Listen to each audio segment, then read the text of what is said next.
রাসূলুল্লাহ সাল্লাল্লাহু আলাইহি ওয়াসাল্লাম এবং ইব্রাহিম আলাইহিস সালাম দুজনের মধ্যে অসাধারণ, অনন্য সাধারণ কিছু মিল আছে। প্রথম কথা হচ্ছে, নবী সাল্লাল্লাহু আলাইহি ওয়াসাল্লাম তিনি হচ্ছেন সমস্ত নবীগণের সাইয়্যিদ। সুবহানাল্লাহ। মিরাজের রাতে নবী সাল্লাল্লাহু আলাইহি ওয়াসাল্লামকে প্রথমে নেওয়া হয়েছে কোথায়? নবী সাল্লাল্লাহু আলাইহি ওয়াসাল্লাম নবীদের ইমামতি করেছেন, বলেন সুবহানাল্লাহ। নবীগণের ইমামকে, নবীগণের ইমামকে মুহাম্মদ রাসূলুল্লাহ সাল্লাল্লাহু আলাইহি ওয়াসাল্লাম। আবার আমাদের নবীকে যেমন নবীগণের ইমাম বলা হয়, ইব্রাহিম আলাইহিস সালামকে বলা হয় নবীগণের পিতা, নবীগণের আবুল আম্বিয়া ওয়াল মুরসালিন। যত নবীগণ আছেন সমস্ত নবীর পিতাকে ইব্রাহিম আলাইহিস সালাম, মুসলিম জাতির পিতাকে। আর আমাদের আদি পিতা হচ্ছে আদম আলাইহিস সালাম। ইব্রাহিম আলাইহিস সালামের দুই স্ত্রী, কয় স্ত্রী? একজনের নাম হাজরা আলাইহাস সালাম, আরেকজনের নাম সারা আলাইহাস সালাম।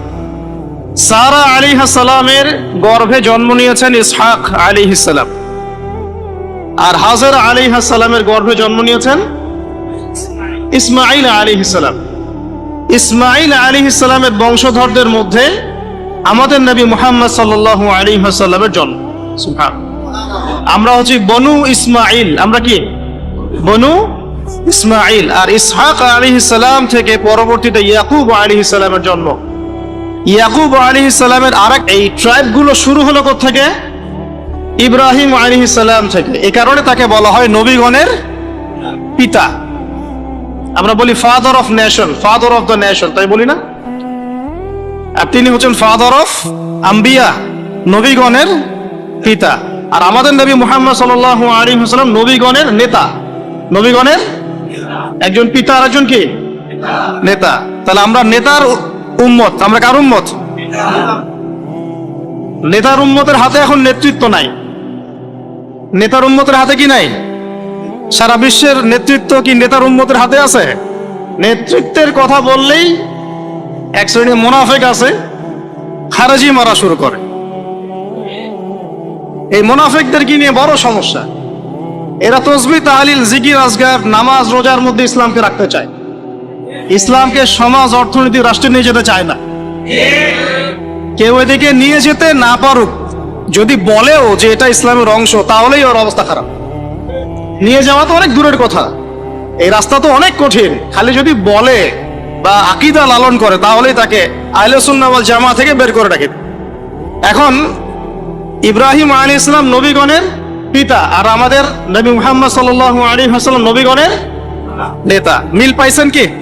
আচ্ছা, সামনে যান। ইব্রাহিম আলাইহিস সালামকে সর্বপ্রথম বাধা পেতে হয়েছে তাওহীদের পথে পরিবার থেকে। কোত্থেকে? মনে আছে? বাবা বলল, বাবাকে তিনি দাওয়াত দিয়েছেন। আমি বিস্তারিত আলোচনা করেছি ঈদের আগের সেমিনারে, দেখে নিয়েন। সেখানে আমি পুরো রেফারেন্স ভিত্তিক আয়াতগুলো বলেছি, এখানে সময় পাবো না। সূরা মারিয়ামের মধ্যে আছে। সূরা কোন সূরা? সূরা মারিয়াম, বাসায় গিয়ে পড়ে দেখবেন। ইব্রাহিম আলাইহিস সালাম বলছেন যে, আব্বা আপনি কিসের ইবাদত করেন?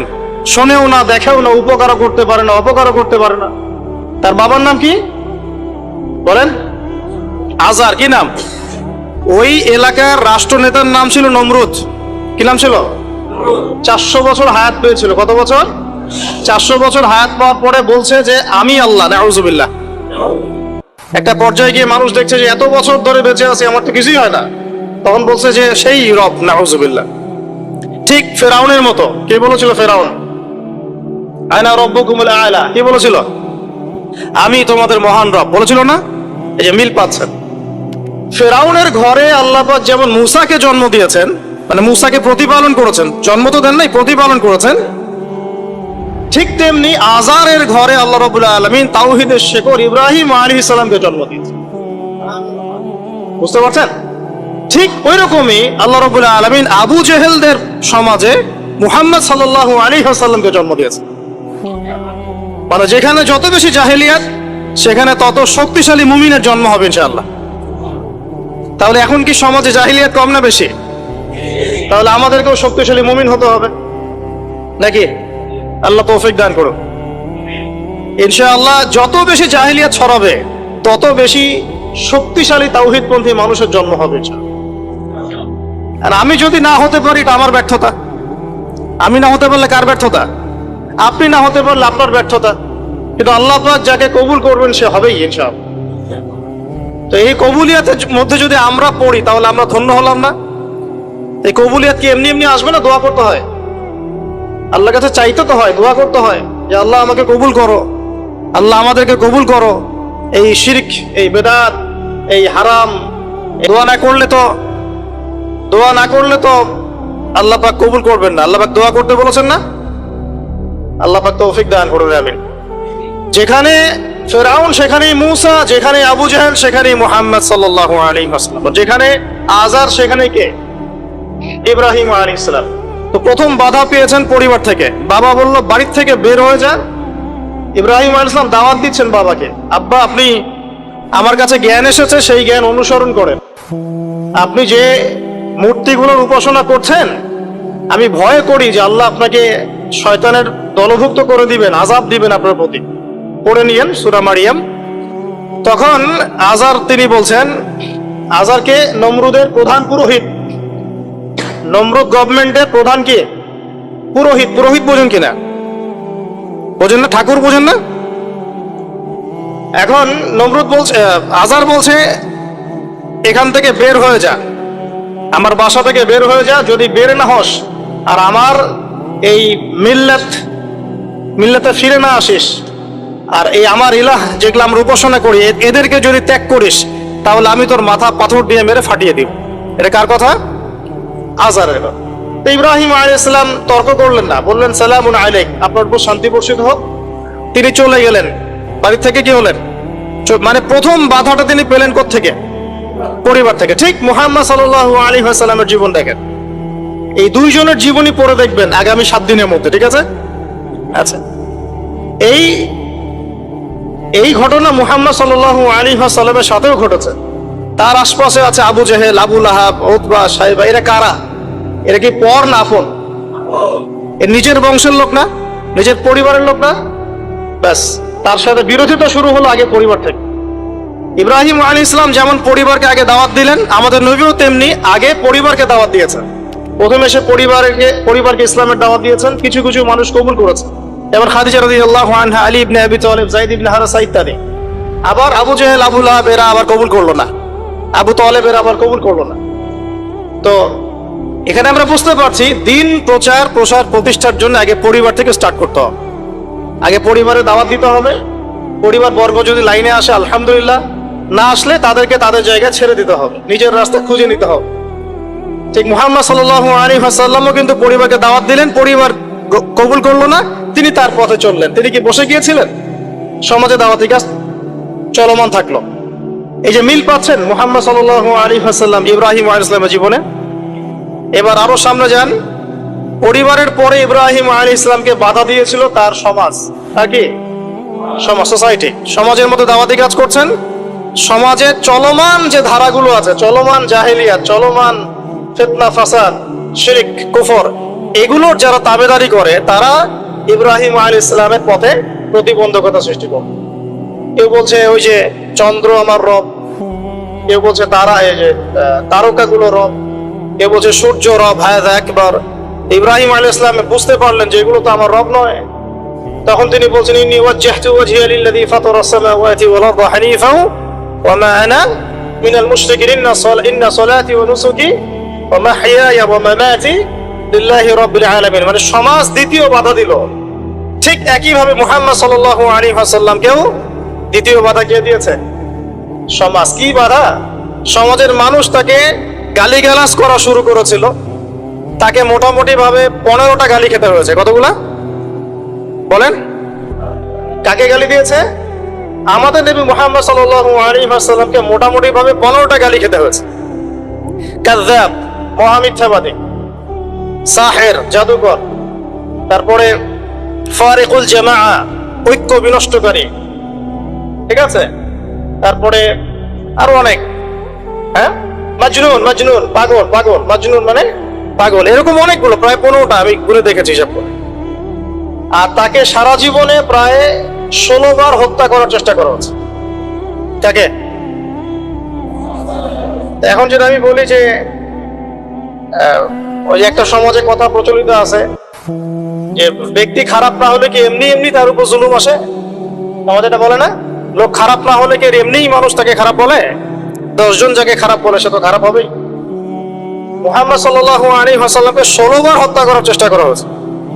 এমনকি মক্কা বিজয়ের পরেও তাকে একবার হত্যা করার চেষ্টা করা হয়েছে। এখন আমরা যারা তাওহীদ মানে ধারণ করব, তাওহীদের আমল করব, তাওহীদের প্রচার করব, আমরা যদি মনে করি যে আমাদের এই পথটা খুব মসৃণ হবে, একদম রেড কার্পেট বিছানো থাকবে, এটা সবচেয়ে বড় ধোঁকা আপনার জীবনে। কখনোই এমন হবে না, কখনো এমন হয়ও নাই, কখনো এমন হবেও না। যদি হয় তাহলে বুঝতে হবে যে আপনি হকের পথে নাই। যদি আপনার আমার গায়ে একটা ফুলের টোকাও না পড়ে, বুঝতে হবে যে আসলে আমরা হকের পথে নাই। এটাই সত্য কথা, কেউ বলুক আর না বলুক। এই যে ইমাম ইবনে তাইমিয়া রাহিমাহুল্লাহর কথা আমরা বলি, নাম শুনেছেন কিনা? তার উপর যে পরিমাণ নির্যাতন এসেছে এটা আপনি কল্পনা করতে পারবেন না। আর আজকে আমি তারই আকীদা, তার আদর্শের কথা বলছি সমাজে, বাট আমার গায়ে একটা ফুলের টোকাও পড়ে। তাহলে কোনটা প্রকৃত আর কোনটা কথিত বুঝতে হবে। আবু হানিফা রাহিমাহুল্লাহ বরেণ্য ইমামদের 4 জনের একজন। তার তো টাকা পয়সার অভাব ছিল না, খ্যাতির অভাব ছিল না। নিজের টাকা পয়সা খরচ করে বোর্ড গঠন করেছেন, ফতোয়া বিভাগ, অসামান্য খেদমত ইসলামের জন্য। তারপরও শেষ বয়সে তাকে জেলখানায় বিষ প্রয়োগে হত্যা করা হয়েছে। তাহলে বুঝতে হবে ইব্রাহিমের পথে যারা চলবে, মুহাম্মদ সাল্লাল্লাহু আলাইহি ওয়াসাল্লামের আদর্শে যারা চলবে, তাদের মতোই তাদের উপর বালা মুসিবত বিপদ আপদ আসতে পারে। আসতে পারে না, আসলে আলহামদুলিল্লাহ। না আসলে আলহামদুলিল্লাহ কেন বললাম? আল্লাহ পাক চাইলে মুসলিমদেরকে শক্তিশালীও করতে পারে। যেমন সুলাইমান আলাইহিস সালামের যুগে মুসলিমরা শক্তিশালী ছিল, দাউদ আলাইহিস সালামের যুগে মুসলিমরা কি ছিল? শক্তিশালী ছিল। ওমর ইবনে খাত্তাবের যুগে মুসলিমরা শক্তিশালী ছিল। আল্লাহ পাক চাইলে ওই রকম করেও নিয়ামত দিতে পারেন, আবার এভাবে পরীক্ষা নিতে পারেন। দুটো রাস্তাই হতে পারে। তো বেশিরভাগ ক্ষেত্রে যা হয়েছে পরীক্ষা এসেছে। এখন সমাজ বাধা দিল ইব্রাহিম আলাইহিস সালামকে, একই বাধা মুহাম্মদ সাল্লাল্লাহু আলাইহি ওয়াসাল্লামকেও দেয়া হয়েছে। তাকে গালি খেতে হয়েছে, এই যে পিঠের উপরে উটের নাড়ি ভুঁড়ি চাপিয়ে দেওয়া হয়েছে, তার গলায় চাদর দিয়ে ফাঁস দেওয়ার চেষ্টা করা হয়েছে, উহুদের মাঠে তার দাঁত শহীদ হয়েছে। 3 বছর, তিনটা বছর, 3 ঘন্টা না, 3টা বছর নবী সাল্লাল্লাহু আলাইহি ওয়াসাল্লামকে সাহাবীদেরকে একসাথে কিছু পাহাড়ের নিচে, ওটাকে বলে শিয়ারে আবু তালেব, এখানে রেখে দেওয়া হয়েছে। 3 বছর বয়কট, সোশ্যালি বয়কট। কেউ তাদের সাথে কথা বলবে না, তাদেরকে খাবার দিবে না, তাদের সাথে বিয়ে শাদী করবে না, কিছুই করবে না। এক ঘরে করা, বোঝেন না? এক ঘরে করা, একদম সোশ্যালি বয়কট। 3 বছর গাছের ছাল পাতা খেয়ে তারা থেকেছে। 3 বছর। আমাদের নবীর কথা বলছে, আমাদের নবী, যার আগেও কোনো গুনাহ নাই, পরেও কোনো গুনাহ নাই, যিনি কোনোদিনও নিজের স্বার্থে কোনো কাজ করেন নাই, সব করেছেন আমাদের জন্য, তাদের জন্য। এমনকি তাকে দোয়া করার ইখতিয়ার দেওয়া হচ্ছে, আপনি একটা দোয়া করেন, যা চাবেন তাই দিব, আল্লাহ পাক বলছেন। আর তিনি বলছেন এই দোয়াটা আমি রেখে দিলাম, পরকালে আমি আমার উম্মতের জন্য সুপারিশ করবো ইনশাআল্লাহ। তিনি কি নিজের স্বার্থে কোনো কাজ করেছেন? তার উপর এত জুলুম কেন আসলো তাহলে? ওই যে যারা ইব্রাহিম আলাইহিস সালামের তাওহীদের চর্চা করবে, মুহাম্মদ সাল্লাল্লাহু আলাইহি ওয়াসাল্লামের সুন্নতের চর্চা করবে, তাদের উপরে এটা আসবে। আর এখানে সুবিধাবাদী ইসলাম পালন করলে আপনার কোনো সমস্যা নাই। সুবিধাবাদী ইসলাম কেমন? মসজিদের সভাপতি হবেন, সুদও খাবেন, সমস্যা নাই। আপনি 5 ওয়াক্ত নামাজও পড়বেন, ঘুষ খাবেন। আপনি রোজা রাখবেন, এদিকে মাশাআল্লাহ যাকাত দিবেন না। আপনি মাঝে মাঝে নফল দান সদকা করবেন, যাকাত দিবেন না। হজ উমরা করবেন, বছর হজ উমরা করবেন, করে এসে সমাজে আল্লাহ বিরোধী যত লজ আছে সব বসানো শুরু করবেন। বুঝতে পারছেন না? এইগুলো সুবিধাবাদী ইসলাম। আমরা তো বলি যে 90% মুসলিমের দেশ, এটা একটা মিথ্যা কথা। এই কথাটা একটা মিথ্যা কথা। মুসলমানের সংজ্ঞাই জানি না আমরা, মুসলমান কাকে বলে। আমি একটু পর দেখাচ্ছি মুসলমান কাকে বলে। দেখ, মুসলমান কাকে বলে আপনাকে আমি একটু বোঝানোর চেষ্টা করছি, আমি বোঝাতে পারি না। আমার একটা সমস্যা ফিল করছি আমি লাস্ট 5 বছর থেকে, যে যা বুঝতে পারছি এটা বুঝাইতে পারছি না। জানি না এই সমস্যা কবে দূর হবে। আর এই সমস্যা বাড়তেই আছে, যত বেশি আমি ওলামায়ে কেরামদের সোহবতে গিয়ে পড়ে আছি, তত বেশি আমার মধ্যে প্রবলেমটা বাড়ছে। আর আমি বুঝতে পারছি অনেক কিছু আপনাকে বুঝাতে পারছি। আমি বুঝতে পারছি যে মানে আসলে কিছুই হচ্ছে না, ফ্যান্টাসি। কিন্তু এটা যে অ্যাপ্রোপ্রিয়েট ভাষা প্রয়োগ করে বোঝাবো এটা আমি পারছি না। বুঝতে পারছি সারা ওয়ার্ল্ডে মুসলিমদের এমন দুরবস্থা, কিন্তু আমি আপনাকে বোঝাতে পারছি না। আর কোনো কোনো ক্ষেত্রে 30-40% কথা বলা আমাদের জন্য জায়েজ, বাকি 60% কথাবার্তা আমরা বলতে পারবো না। কেন বলতে পারবো না এটা আমাকে জিজ্ঞাসা করতে আসেন না। আপনার মধ্যে ম্যাচুরিটি থাকলে আপনি বুঝে নেন। কথা কি বুঝতে পারছেন? এখন 90% মুসলিমের দেশ, মুসলিম কাকে বলে? আল্লাহ রাব্বুল আলামিন আমাকে বলেছেন, দেখেন আপনাকে আমাকে বলেছেন 5 ওয়াক্ত নামাজ পড়। আমি একটু ফ্র্যাঙ্কলি বললাম, 5 ওয়াক্ত নামাজ তোমরা পড়ো, 5 ওয়াক্ত নামাজ কায়েম করো। এই 5 ওয়াক্ত নামাজটুকু মুসলমানরা এখন পড়ে না। আপনি ফজরের নামাজে দেখেন তো কয়জন জামাতে আসে, কয়জন ফজরে উঠে নামাজ পড়তে পারি আমরা? আমরা তো বড় বড় কথা বলি, ইকামতের দিন। কারা এগুলো করবে? যারা পরীক্ষিত। কারা বদরে যুদ্ধ করবে? যারা পরীক্ষিত, মক্কার 13 বছর পরীক্ষা দিয়ে আসছে, তারা না বদরে যুদ্ধ করবে? আমি তো আকাশ থেকে টাপাস করে একজন পড়ে বদরে যুদ্ধ করতে পারবেন না। পারবেন? একটা ট্রেনিং পিরিয়ড ছিল 13 বছর। কত বছর? 13 বছর নবী সাল্লাল্লাহু আলাইহি ওয়াসাল্লাম তাদেরকে প্রশিক্ষিত করে করে করে করে করে এই জায়গায়। প্রশিক্ষণটা কিসের প্রশিক্ষণ? তরবারের? আধ্যাত্মিক প্রশিক্ষণ, ইমানের প্রশিক্ষণ। আপনাদের কি মনে হয় আবু সুফিয়ানের বাহিনী বেশি শক্তিশালী ছিল না বদরের বাহিনী বেশি শক্তিশালী ছিল? বাহ্যিক ভাবে ওদের বাহিনী বেশি শক্তিশালী ছিল। ওদের কাছে অস্ত্র বেশি ছিল, সৈন্য বেশি ছিল, ট্রেনিং বেশি ছিল, বড় বড় লড়াকু যোদ্ধা ওদের। আর এদিকে মিসকিন কিছু মানুষ, গায়ে গায়ে গোস্ত নাই।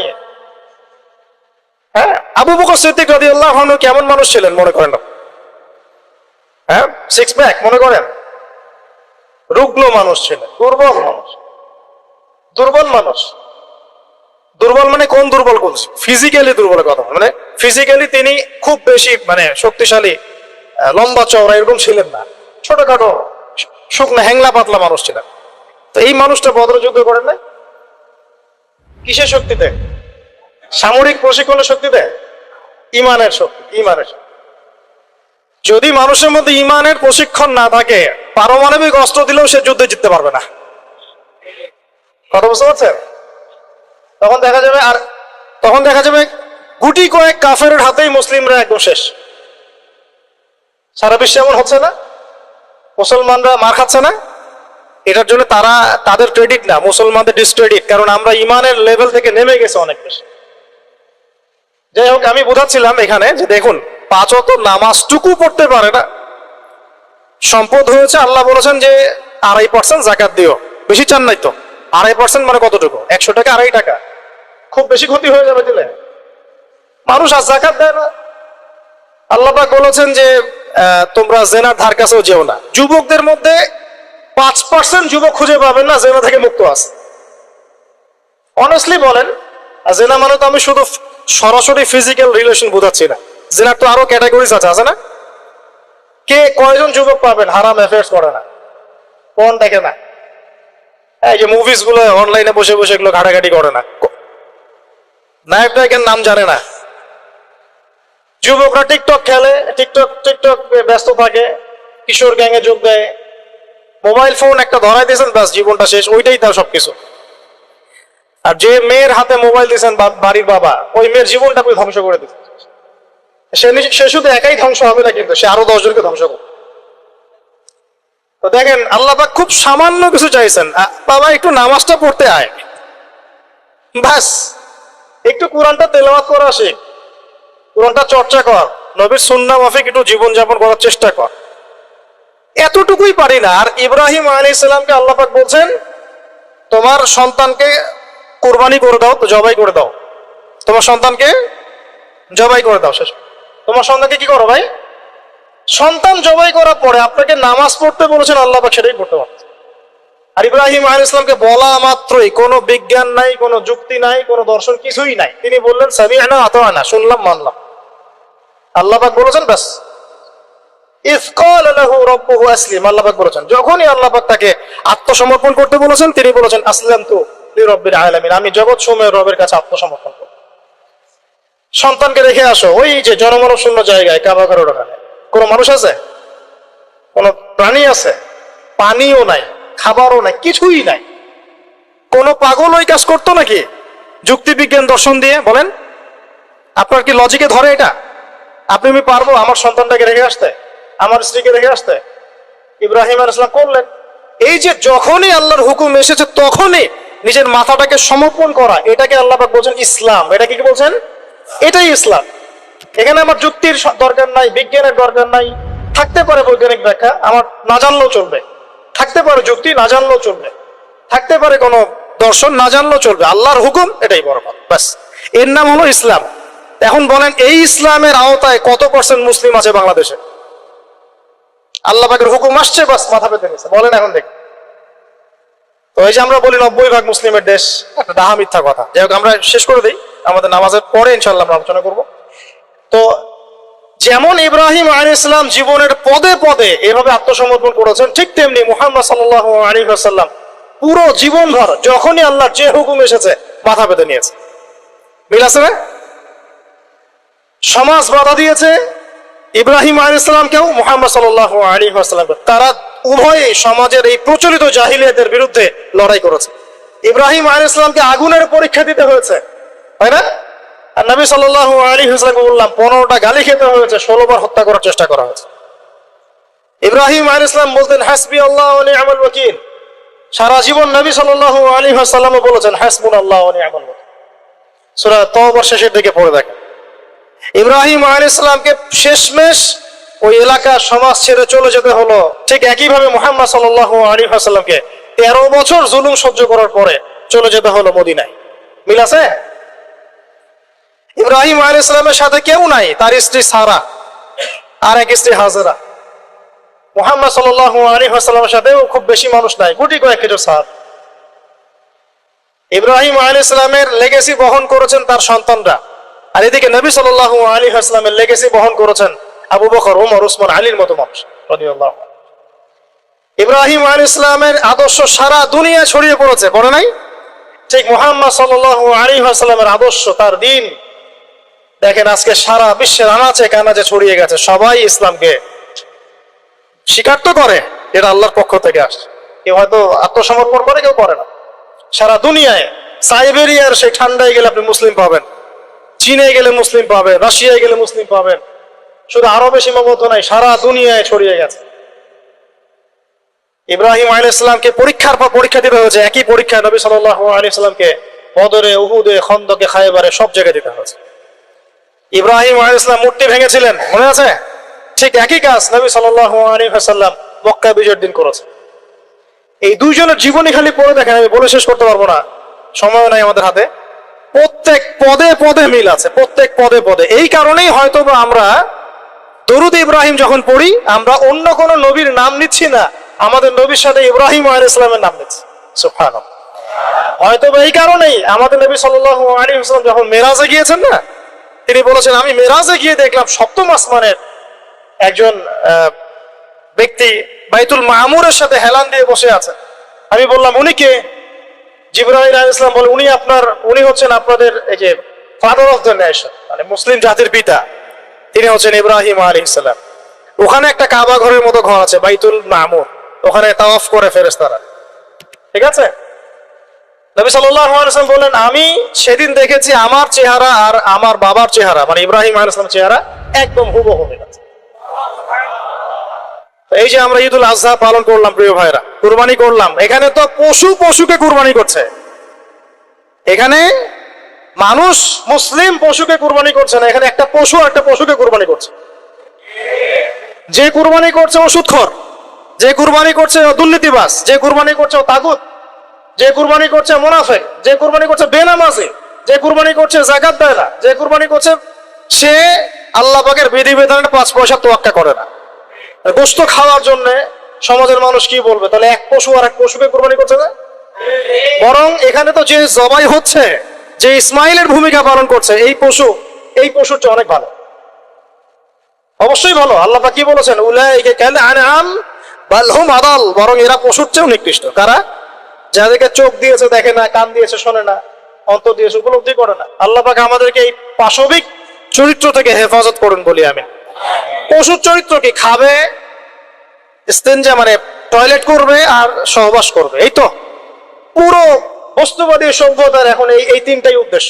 খাবে কিভাবে, খাবে কিভাবে, খাবে কিভাবে, টয়লেট করবে, এই জন্য টয়লেট করতে গিয়ে টাইলস ফিটিং টয়লেট, মাটিগুলো মেসি টেসি, টয়লেটও বেশি, আর কিভাবে যৌন সম্পর্ক করবে। এই তিনটা জিনিস ছাড়া মানুষের এখন খুব একটা বেশি কাজ নাই।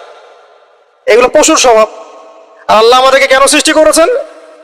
যাতে আমরা পুরো জীবনটা আল্লাহর ইবাদতে ঢেলে দেই, পুরো জীবনে আল্লাহর যে হুকুম সামনে আসবে আত্মসমর্পণ করি।